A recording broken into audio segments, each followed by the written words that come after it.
Hello and welcome to a Meet the Candidate series for Minnesota's 2nd Congressional District, hosted by the Chamber Coalition of Dakota County, representing Apple Valley, Burnsville, Hastings, Lakeville, and River Heights Chambers of Commerce. My name is Jennifer Harmoning, President of the Burnsville Chamber of Commerce, and a special welcome to our guest partner, the Savage Chamber. Each candidate will be asked the same set of questions on topics of interest from the local business community. The interviews are recorded and will be posted on dakotacountychambers.com and all partner chamber websites. In this segment, we'll hear from Tyler Kistner, and our interviewer for all three candidates is Blois Olson, political analyst with WCCO Radio and CEO of Fluence Media. Blois, thanks for being here. Let's begin. Thanks, Jennifer. We're back on News Talk 830 WCCO with the second conversation tonight from the Chamber Coalition of Dakota County in the 2nd Congressional District of Minnesota. All of our forums, conversations, and debates during the election season on WCCO are presented by AARP of Minnesota, Minnesota Corn Growers, and Minnesota's Credit Union. Joining me now is Republican Tyler Kistner. Tyler, thanks for joining me today.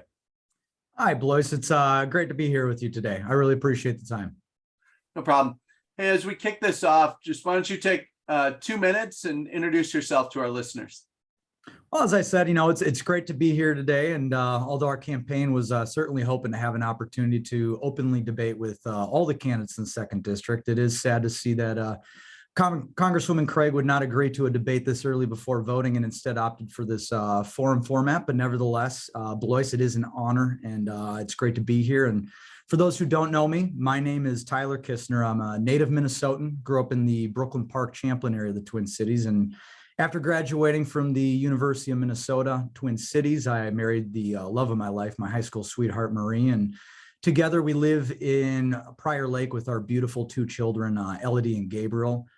Before moving back to Minnesota, I served 9 years active duty as an officer in the Marine Corps, mostly serving in Marine Special Forces, and was on 4 overseas tours. I made the decision to run for Congress this second time after seeing the direction our country was headed under the leadership of President Joe Biden and Congresswoman Angie Craig.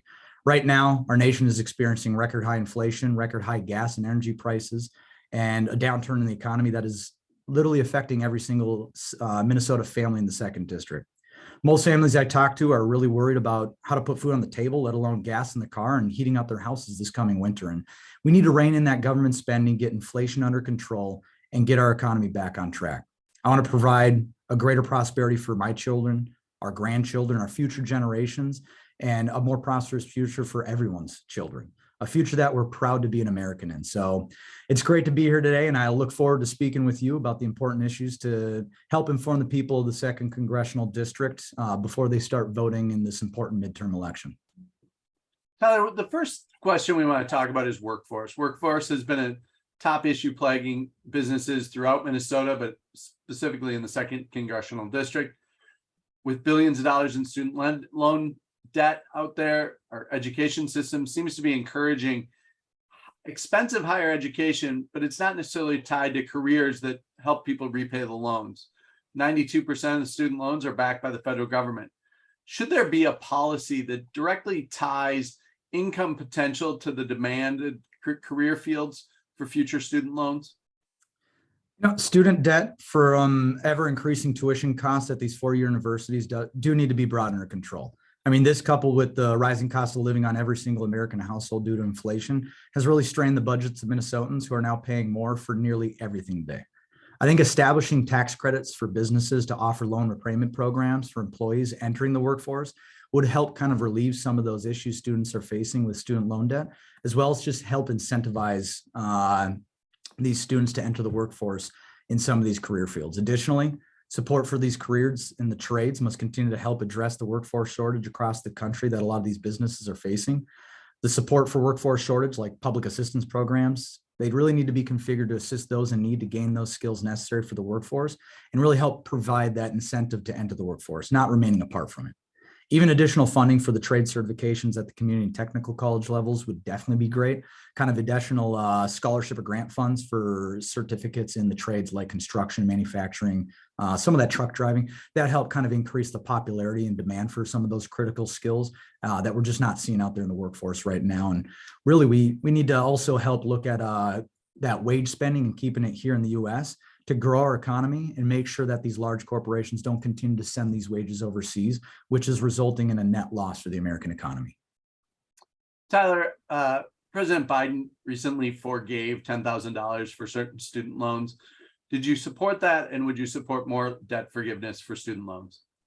I support a common sense approach to where you're not having blue collar workers or businesses supporting the decisions of others. That's why I think it's better that you provide these tax incentives to businesses to offer that to their employees already. Thank you. Crime has been a major issue throughout the Twin Cities, from shoplifting to theft of catalytic converters, drug theft, break-ins, and it's impacting our businesses. Our local police departments say they don't have enough resources. Hiring challenges and these increased mental health calls continue to add to the burden on law enforcement. How can you help at the federal level to support law enforcement and combat crime? And across Minnesota, and specifically here in the 7-county metro area, I mean, we've seen a steep increase in crime plague in our communities. When you go across the district, parents are hesitant to even let their children go out to the park and play these days due to this lostness in our streets. I mean, it's really sad that so many families are experiencing this. And it's that rhetoric from the defund the police movement and their allies who have literally supported Congresswoman Craig and had these disaster effects on law enforcement's ability to really effectively recruit and retain these officers who are keeping our communities safe. The main difference between the candidates in this race when it comes to policing is that I've always and will always have our law enforcement's backs, not just when polling tells me to do so. Congresswoman Craig, however, she voted not just once, but twice to strip qualified immunity away from our police officers who have to make these split-second decisions in high-stress situations every day. And these votes also helped increase rules and regulations on law enforcement departments without ever providing any of the funding or resources necessary to help comply with them. I will support police departments with the recruitment and retention and bonus opportunities through these federal grants that help bring new officers in while also keeping good officers on the force to protect our streets. But then there's also grants at the federal level that help support these prosecutors with more resources so that they're able to effectively keep these criminals behind bars and not put them back out on our streets. Another thing that's really kind of key for me is also looking for these federal funding programs that support policing efforts as it relates to drugs by helping departments fight back against the increase in fentanyl that's continuing to pour into our streets and our communities across the 2nd District. Crime is a top priority for me, and ensuring our law enforcement always have the support, the resources, and necessary training to help keep our communities safe is something that I will always continue to back and support. One of the major issues families are dealing with today is inflation. You've mentioned it already. There's been unprecedented spending over the last 4 years due to the COVID-19 pandemic from the federal government.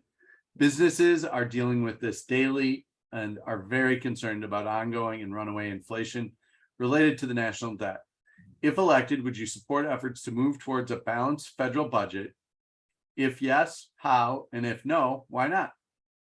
I mean, this is something I've been talking about the last 4 years, even during my first run. And when you say over the last 4 years, I'd say this issue really kind of was expounded over the last 2 years. And I mean, now, sadly, over the last week, our economy continues to suffer from these economic policies and this reckless government spending that President Biden, Congresswoman Craig, and their Washington Democrats have continued to push.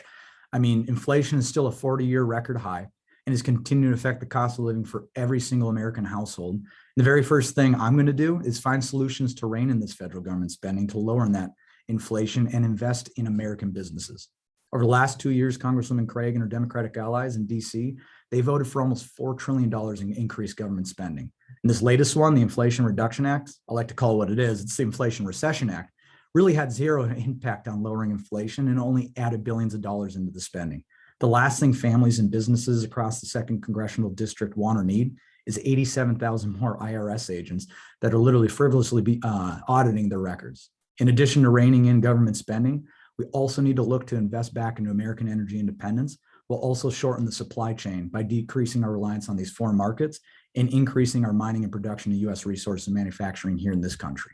I'm going to work to cut that federal government spending, but also get inflation under control to make the cost of living affordable for Minnesota families and our businesses and community to thrive so they can prosper here in the second district. Just to make sure we're clear here, so you would support efforts to have a balanced federal budget? Yes, I would support efforts to balance the federal budget. Thank you. Immigration. It is a headline issue, and both parties have clear positions or at least talking points on it. But we have record low unemployment. We have bottlenecks to get immigrants here at our borders. We need workers in this country, and it impacts businesses. At the federal level, what can we do to create a more effective immigration system to vet and integrate immigrants into our country and into our workforce? When we talk about immigration, I mean, this is a major issue that is not only affecting communities across the country, but right here in the second congressional district as well. And the border issue is a security issue as much as it is a workforce issue. There are many things that we need to do to address the surge of migrants coming into the United States illegally. And I mean, first, we need to secure our border and stop the flux of illegal immigration and start enforcing the laws that we actually have on the books. This will also stop the influx of the record levels of fentanyl that's entering this country, which is the leading cause of death amongst people ages 18 to 45. And then as for immigration, I mean, we really need to work to reform our immigration system and secure our borders, not just talk about it. I mean, we've been talking about this for over 10 years. One of the main things we need to do is create a system that helps prioritize highly skilled migrants to help kind of fill many of those jobs that you literally talked about that aren't just being filled within the American workforce. This is not only that, but it's also an accelerated immigration process for highly educated and skilled workers to come here, but not only just accelerating the immigration process, but also having a tax code that allows them to keep more of the money that they're rightfully earning. The top priority for immigration has to incentivize people to enter this country legally, not illegally, to support the demands of our workforce needs and help really support that American economy. Just as a follow-up there, are there any initiatives that have been proposed to expedite legal immigration that you've seen or would support in Congress? I mean, a lot of people have a lot of ideas and issues. I think there's not an effective one solution, common sense approach that I've seen yet. I think this is one that we need to really kind of look at the ways to incentivize that, the legal means, and not continue to incentivize people coming in here illegally over a legal means. Thank you. Energy is a hot topic, from gas prices to home heating as we enter the colder months here in Minnesota. Given the recent geopolitical events in Europe, impact on the cost of energy worldwide, how would you approach a transition to cleaner energy and maintaining affordable rates from your role in Congress, if elected, for residents of the second congressional district? Given the state of our economy, it's vital that we restore our nation's energy independence. Across the country, people are seeing their energy costs soar due to the actions of the Democrats in DC. I mean, they have literally destroyed America's energy independence. This is one of the most damaging things that they've done the last 2 years to raise prices Americans are paying at the pump, the cost to heat our homes, which is only going to get worse as we get into the winter here in the next few months, and increase the cost of living for every American household. In Congress, I would support legislation that would reduce our dependence on foreign oil and natural gas and work to bring back that energy dominance that we had 2 years ago. And when it comes to energy, I believe in the all of the above approach, common sense energy solutions, because I truly believe each approach has a unique place in our energy grid. The United States has the safest regulations in the world for producing these vital energy resources. And instead, we always go to places like China and Venezuela that have the worst clean energy acts in the entire world. It's essential that we also work to strengthen our energy independence while finding solutions that are more cost effective to the consumers, both residential and commercial, but also working to lower these costs and really help decrease that dependence we have on these other nations, because energy security starts with reliable and efficient energy sources. Republicans are going to increase and unleash that American energy independence once again and help bring those costs down for American families and businesses who are already paying records at the pump. One of the other burdens due to inflation and higher costs are prescription drugs and healthcare for seniors specifically. Any specific proposals you have or would support in lowering the cost of healthcare and prescription drugs for all of the residents of the second district? I mean, this is a multifaceted, complex issue. I'm blessed to have a lot of wise people around me, my mom being one of them, who is a senior accountant for one of the local hospitals. And when you talk about healthcare, it's not just health insurance, which most people always want to say it is. It's the rising cost of health insurance, but also the rising cost of medical technology and the care being provided, as well as the pharmaceuticals, as you said.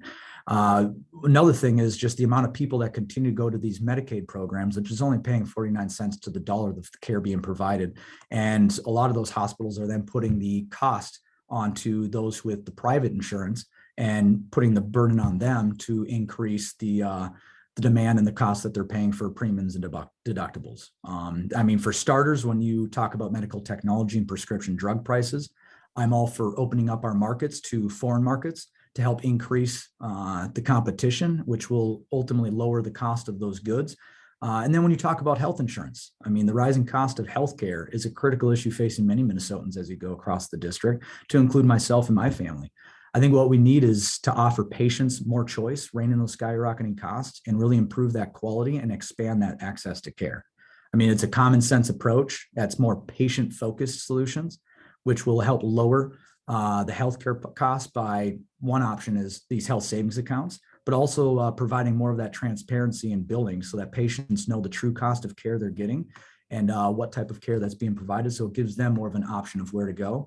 But then also opening up these artificial state lines so that consumers aren't just stuck in a state. You can do it with your auto insurance with USA or Geico, but you can't do it with your health insurance. I think opening up greater competition there would definitely help drive down those costs as well. And if you can hear, in terms of the job market, it sounds like the landscaping crew here at my business are doing pretty well. Got it, Tyler. I can hear that in the background. Thanks for letting our listeners know. You're listening to a conversation with Tyler Kistner. He's Republican running in the 2nd Congressional District. This is a program brought to you by the Chamber Coalition of Dakota County, as well as WCCO's Debate Forum and Conversation Partners, AARP Minnesota, the credit unions, and Minnesota corn growers. Back to energy just for one moment. Do you continue to support federal support for clean fuels, biofuels, and fuels generated from Minnesota farmers? Yes, I do.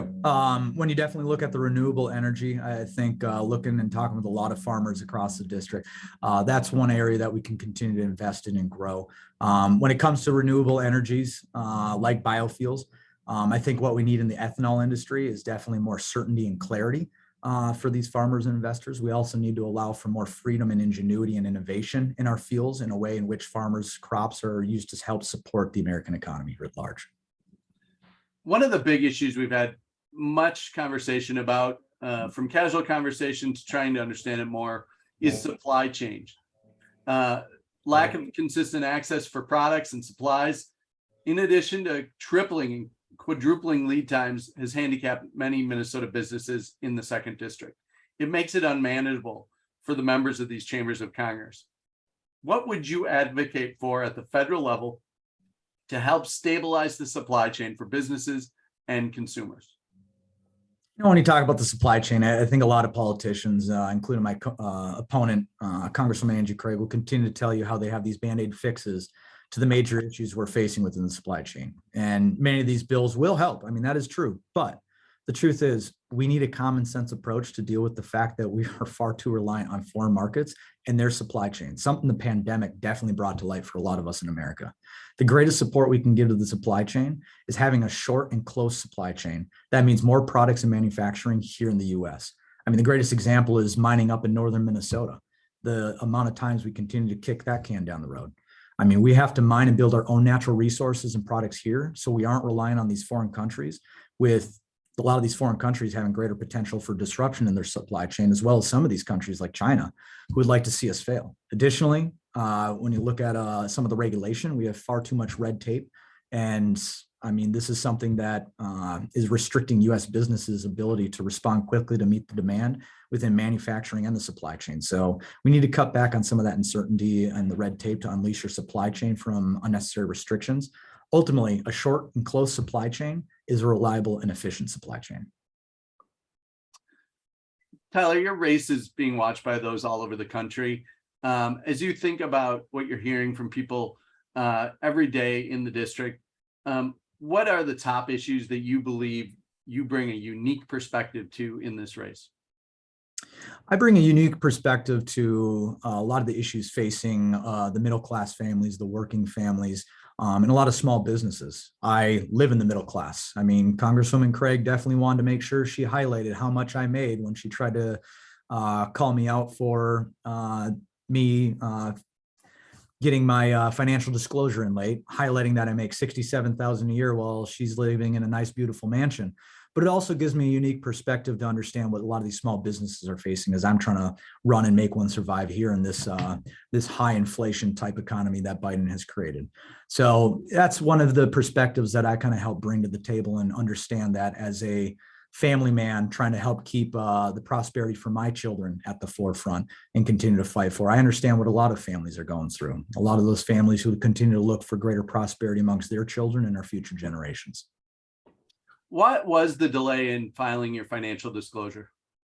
I was, I not only am running for Congress, but I also have two other jobs. I run a small business in consulting, but also have a commitment to the Marine Reserves. I was giving a lot of my time to the Marine Reserves to have a satisfactory year. And a lot of the things in terms of the campaign kind of were pushed to the wayside in the summer while we were getting a lot of other requirements done before we got into the hot and heavy of the campaign season right here in the fall.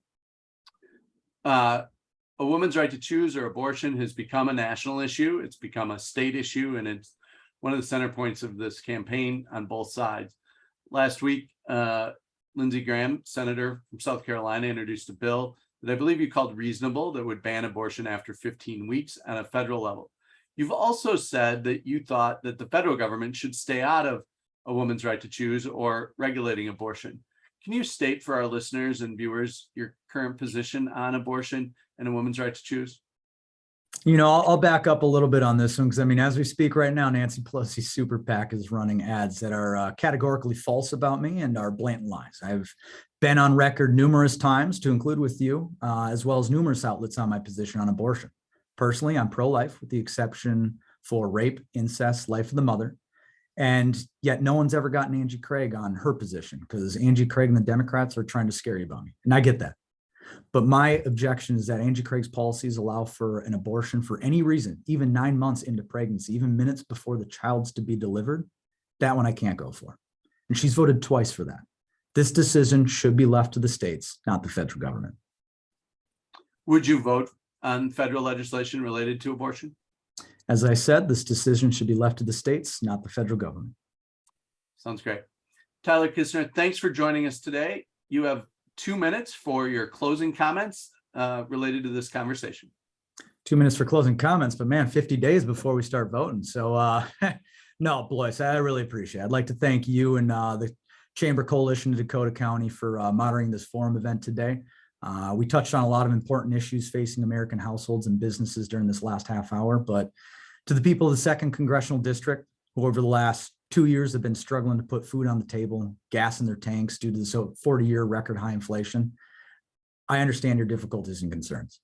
It is for these same issues and concerns for my 2 children, your children, our future generations, that I really stood up to run for Congress again this cycle. My family, your families, our businesses, they can't survive another 2 years with these disastrous policies Democrats has forced onto us from DC.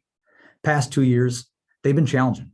Been challenging for all of us who have been struggling to pay the bills, support our families, keep our houses warm, and keep our businesses afloat and profitable. With your vote, we can work to put our best foot forward and work to lower the cost of living. We can achieve this by reining in that out of control government spending, investing back into the energy independence that America once had, and utilizing our own natural resources and manufacturing to support that supply chain. This work will bring us closer to strengthening our economy and getting it back on track. This will help us make living affordable for every American household, and we can work to strengthen our future for our future generations, the prosperity for our children and our grandchildren. Blois, thank you so much for your time today, and I look forward to continuing to fight for each and every Minnesotan in the 2nd Congressional District, and I look forward to earning all your votes this November. Thanks, Tyler. That's Tyler Kistner. He's a Republican running for Congress. You've been listening to a conversation that's been facilitated by the Chamber Coalition of Dakota County. I want to thank them, our partner. Also like to thank our sponsors for our election coverage here on WCCO, AARP of Minnesota, Minnesota's credit unions, and Minnesota corn growers. I'm Blaise Olson. Next hour, we'll have a Fluence Forum about the election voting process presented by AARP of Minnesota. Thanks for joining us. We'll be back after these messages. Thank you, Blaise, and thank you to our candidate Tyler Kistner for participating in this Meet the Candidate series hosted by the Chamber Coalition of Dakota County, representing Apple Valley, Burnsville, Hastings, Lakeville, and River Heights Chambers of Commerce, and our guest partner, the Savage Chamber. As a reminder, all 3 candidate interviews are recorded and will be posted on dakotacountychambers.com and partner chamber websites. My name is Krista Jeck, President of the Lakeville Chamber of Commerce, and on behalf of my chamber partners, I want to remind you to cast your vote in the general election on November 8th. Thank you for joining us.